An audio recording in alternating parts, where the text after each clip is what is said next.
Welcome to King County Connects, where we connect you with some of the important issues in the county and in our region. I'm Enrique Cerna.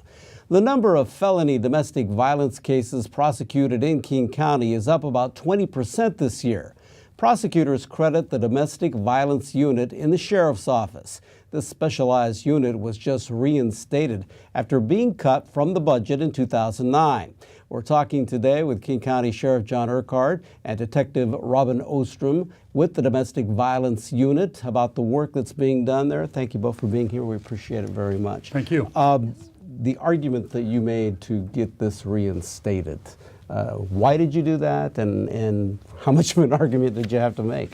Well, not too much of an argument. Certainly every police officer realizes, every street cop especially, realizes how insidious this particular crime is. It's dangerous for officers going to those crimes. We deal with people that and families that have been victimized by suspects, whether they're male or female, and it really just destroys families and destroys communities. And they need to be investigated. The problem is it takes a specialized unit to concentrate on these crimes, to really do a good job to get the appropriate prosecution. So during that time, how long had it been out of, not in at all in the county system? We lost our domestic violence unit in 2009 as a result of budget cuts and the Great Depression. We still face significant budget issues in King County and in the Sheriff's Office in particular. When I became sheriff in 2012, one of my first goals was to start up that unit again if I could get funding from the Executive's Office and the King County Council, and obviously I was successful. So, Detective, in doing this type of work, as the Sheriff mentioned, I would imagine that when you go on these cases or go to a home or the officers that are on a call, that this is probably some dangerous work at times.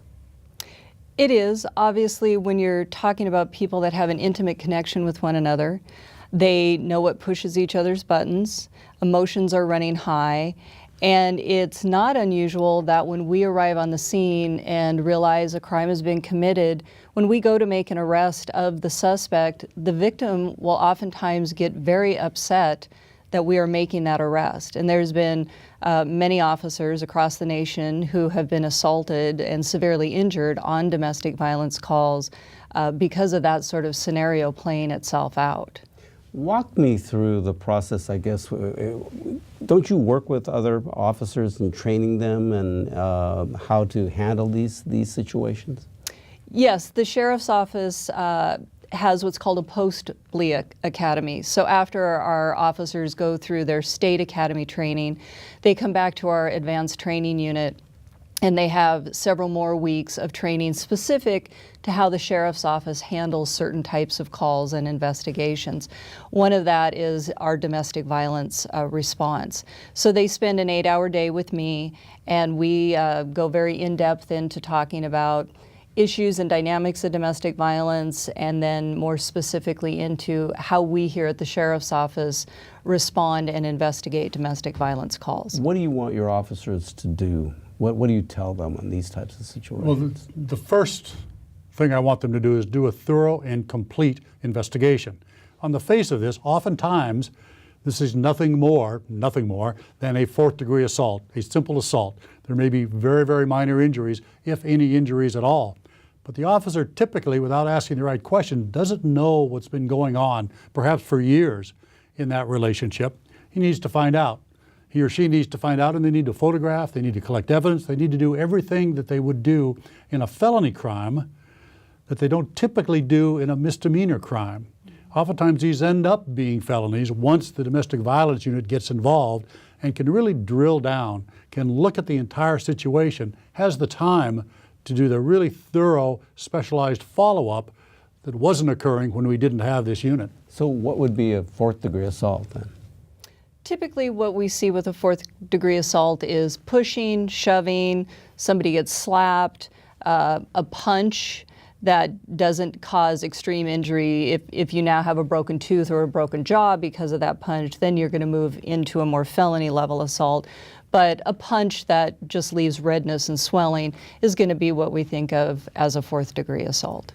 And then what does an officer then do once they walk in a situation and they see this maybe they're not sure who got punched because either person could have thrown the punch. Right. What's the process, I guess, then of kind of going through the questioning and determining just whether this is something that's only could be misdemeanor or worse? Well, generally what we try to do is separate the individuals involved.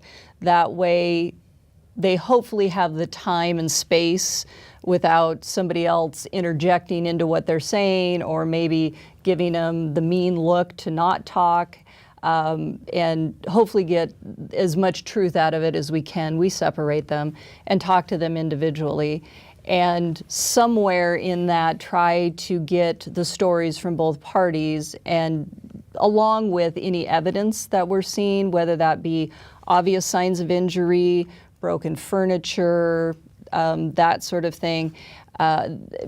Gather those facts and then make a determination of what crimes we feel may have been committed, thus would then result in an arrest. You don't have a lot of people in this unit. Besides you, how many others are working in this? I have my partner, Detective Ben Wheeler, and he and I handle all the cases in unincorporated King County. Our contract cities, per their contract, usually have a certain amount of detectives that they will pay for, like the city of Burien has a couple detectives they pay for, Maple Valley has a detective. And so for those DV cases that happen in those contract cities, the detectives they've paid for handle those. But even Robin and Ben Wheeler, Detective Wheeler, that represents about 260,000 people that live in unincorporated King County. If that was a city, it would be the second largest city in the state of Washington. That's bigger than Tacoma, bigger than Spokane, bigger than Bellevue. That's a lot of people there. But let me give a little historical perspective, since I'm the oldest cop in the room, about domestic violence. When I first became a police officer, domestic violence was treated the same thing as, say, a bar fight. Say two men in a bar got into a pushing match, and they pushed each other around, and we may get called.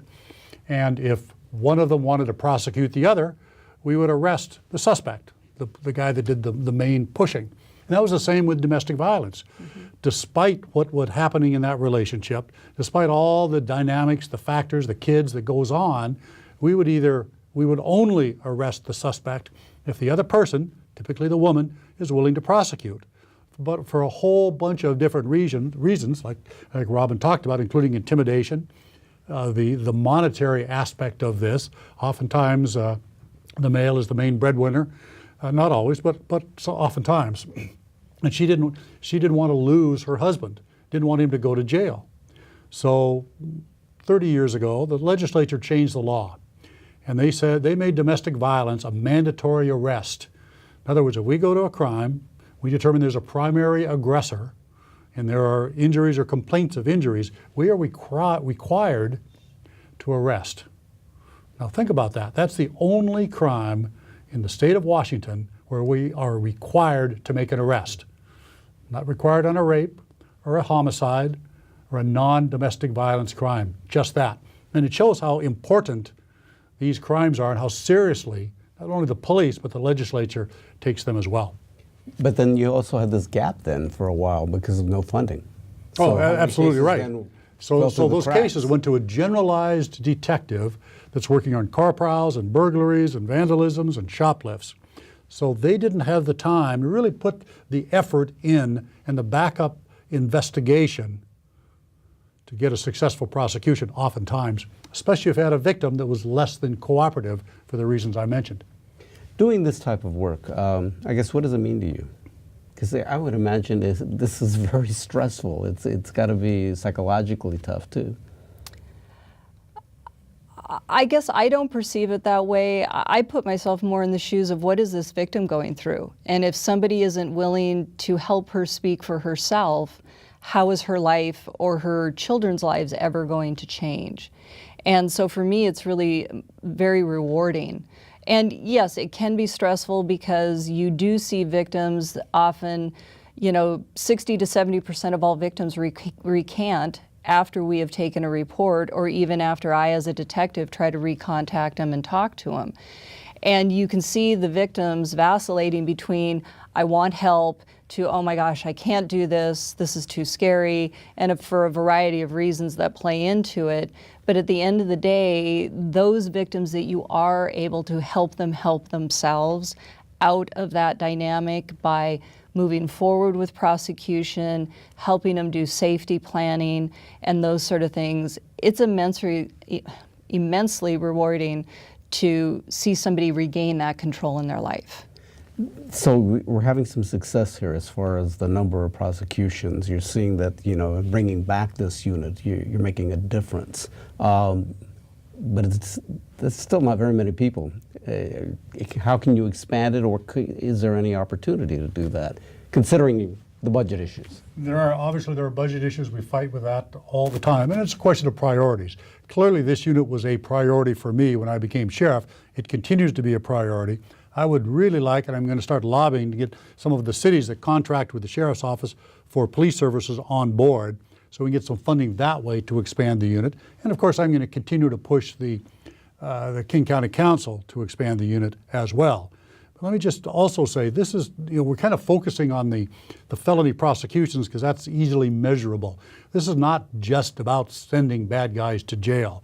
The majority of the work that they do is working with victims, working with victims to perhaps get them out of an abusive situation, to convince them that's the right thing to do, to hook them up with community support, maybe get them into a shelter, a women's shelter where they don't have to fear this person.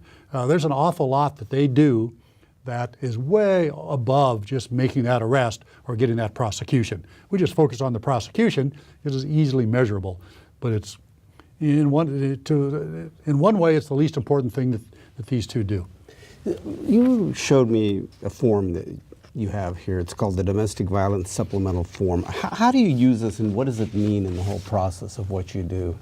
Well, when we go to a call, when our deputies respond to a 911 call and go out, if they have established this is a domestic violence crime, this is a form that is mandatory for the sheriff's office. So it's required of us when we go to the call to complete this form. And the form serves a myriad of purposes, one of which is to gather the facts of the case in sort of a condensed format.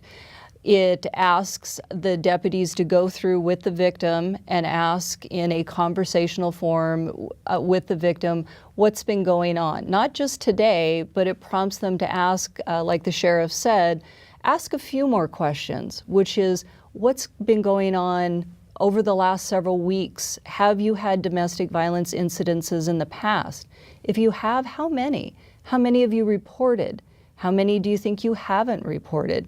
So it gives us a more historical perspective of what's going on in this relationship, not just a secular moment in time of why I'm here right now. And it captures things such as asking the victim, have the children been abused in the home? Has he abused pets? It's just frightening how many times these perpetrators will use the beloved family dog as an instrument of torture. Really? I've had victims who have had the dog's neck wrung or legs being pulled to get the dog to scream out in pain to terrorize the victim or get the victim to do something that the perpetrator wants them to do. Oh, part of intimidation. Right, and coercion. I've actually had animals killed in front of victims as sort of a warning that you're next. So when we start capturing those kind of information, and on the second sheet of that, we ask them about firearms in the home. Does he or she have access to firearms? If so, where are they keeping them? Have you ever been threatened with a firearm? If there are guns in the house that you have access to, would you like us to remove them? Because a victim is 8 times more likely to be killed when there are firearms in the house. And we as the Sheriff's Office recognize that, and we are willing to take those weapons for safekeeping so that if he bails out of jail, he's not immediately going to be able to go back home and access a firearm. That doesn't mean he might not be able to get one somewhere else, but the immediate access within the home has been removed. So answering a lot of those questions, I as a detective get that, and I look at it immediately. I know our filing prosecutors look at that immediately when they get cases, and we sort of use it as a lethality check sheet. And depending on how some of those questions are answered, might be the difference between, oh yes, this is a case I am working right now versus there isn't as much going on in this one, I'll get to that tomorrow. So it kind of helps you assess which cases have some greater needs for, immediate law enforcement interaction. And if someone that has been taken into custody, if they have gotten out of jail, do you then look at that to say, maybe we need to keep our eye on this a bit more as well? Yes, and from the prosecutorial side, they'll look at that, and at first appearance, it helps them go before a judge and make arguments for higher bail or no bail. So with limited facts in the beginning of an investigation, it is a great resource tool for the start of doing the investigation and the start for what the prosecutor's office is doing and asking for high bail. Where did the idea for this come from? I don't know where it started. These are, we've had a similar form for years and years and years, but as the years have gone on, we've refined it the more we can. And as Detective Oster mentioned, we try to use it as a predictive tool, if nothing else. How do we keep this from happening in the future? And a triage tool as well. Do we have to jump on this case right now at 8 o'clock in the morning because they're going to have a stack of cases when they come to work? Or can they put them at the bottom of the stack based on this information? This is exceedingly valuable, not only to us, but to the prosecutor's office as well. Let's talk more about, you brought up the point of, we can focus on the fact that there's been an increase in the number of prosecutions and making them a felony versus a misdemeanor, but the idea of getting help and reaching someone to try to make a difference. Because, we also may find issues of cultural differences in various homes. Like in some communities, a woman being hit by a man is not considered to be a bad thing. Right. How do you handle that? Where is the training and the understanding of getting someone who's a victim then to understand that there's help for them? Well, I think it starts part with the training that we do with new officers as they come into the department, and that certainly is a discussion that I have with the officers during the training day that they're with me. And I give several examples of cases that I've been involved with on some level over the years to highlight some of the challenges we do have with people from other cultures. Oftentimes, ladies that have been brought to the United States at a young age to be married to someone, they have no idea what the laws here in the U.S. are, how they are greatly protected if they call 911 for help, or they see the police as a very scary thing because from the country they come from, you don't want interaction with the police. So they would be less apt to reach out to us anyway. So having those discussions early on in an officer's career hopefully will give them more cultural sensitivity when they're dealing with victims in how they might gauge that interaction with that victim on the initial call. And I tell the deputies, your initial reactions or the response with that victim will set a tone going forward for this entire case.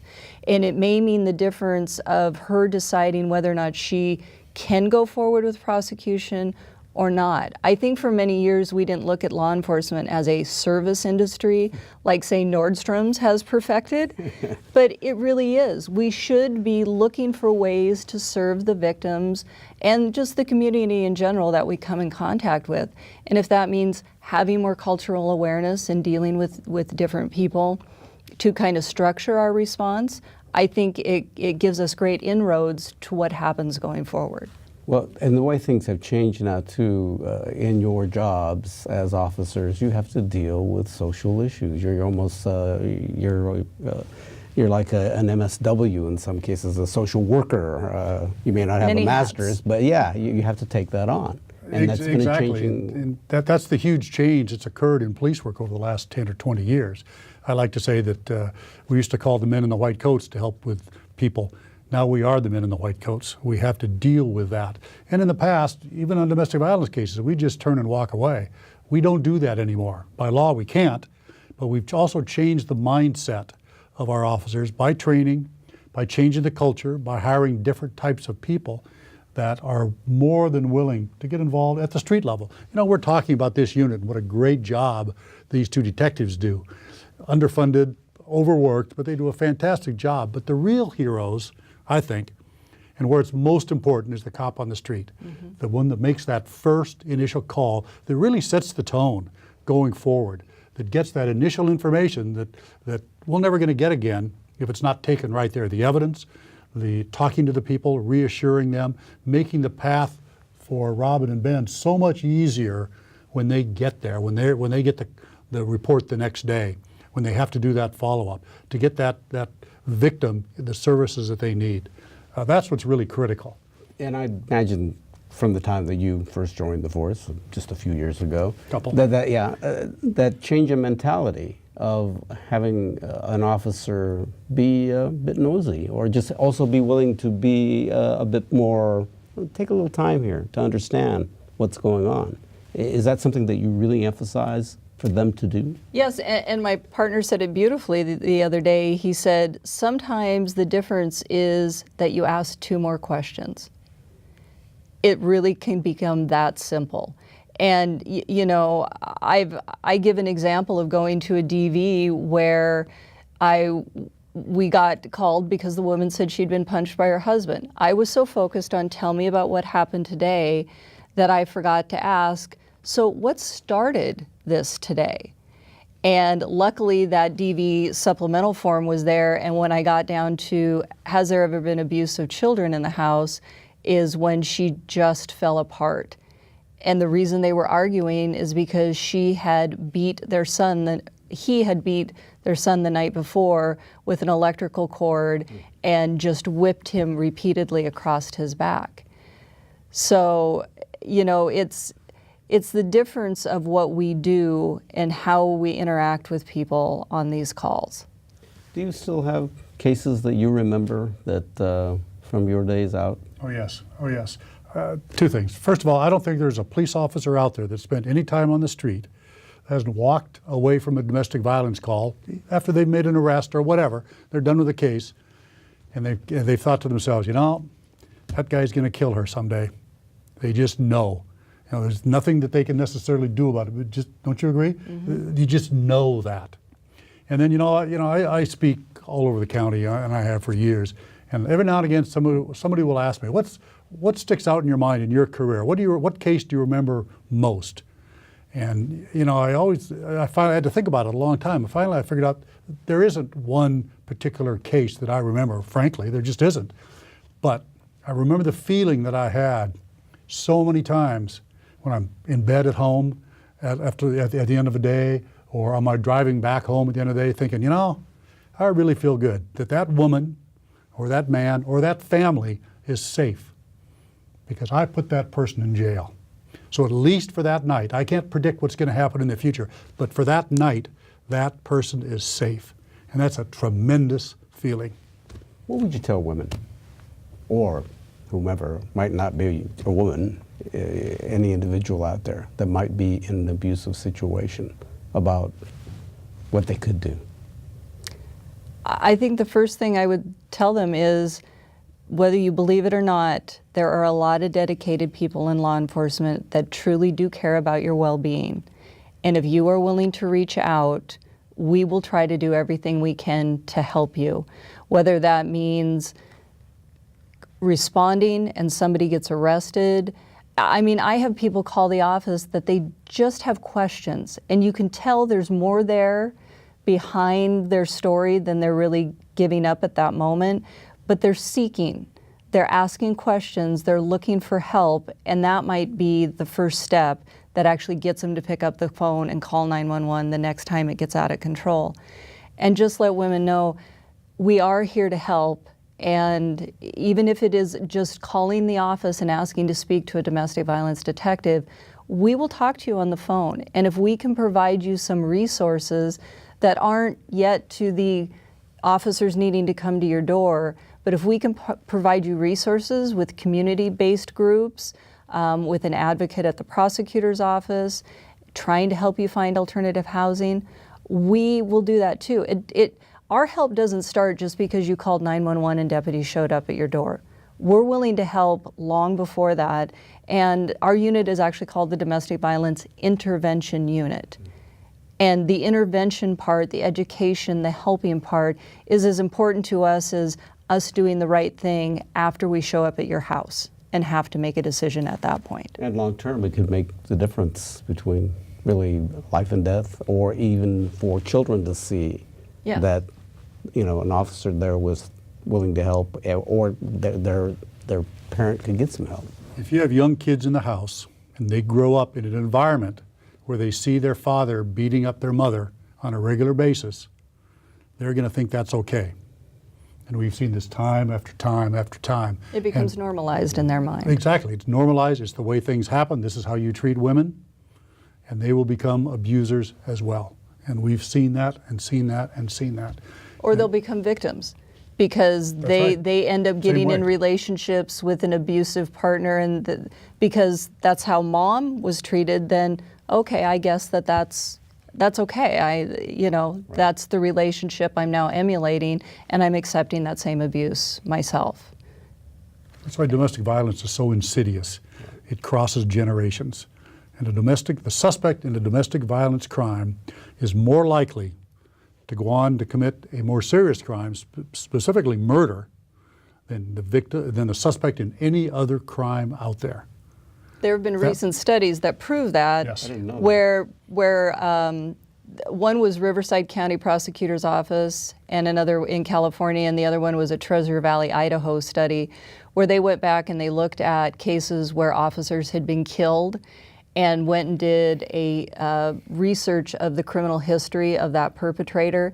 And depending on whose study you're looking at, 50 to 80% of the time, the suspect who killed a police officer had domestic violence history or arrests in their past.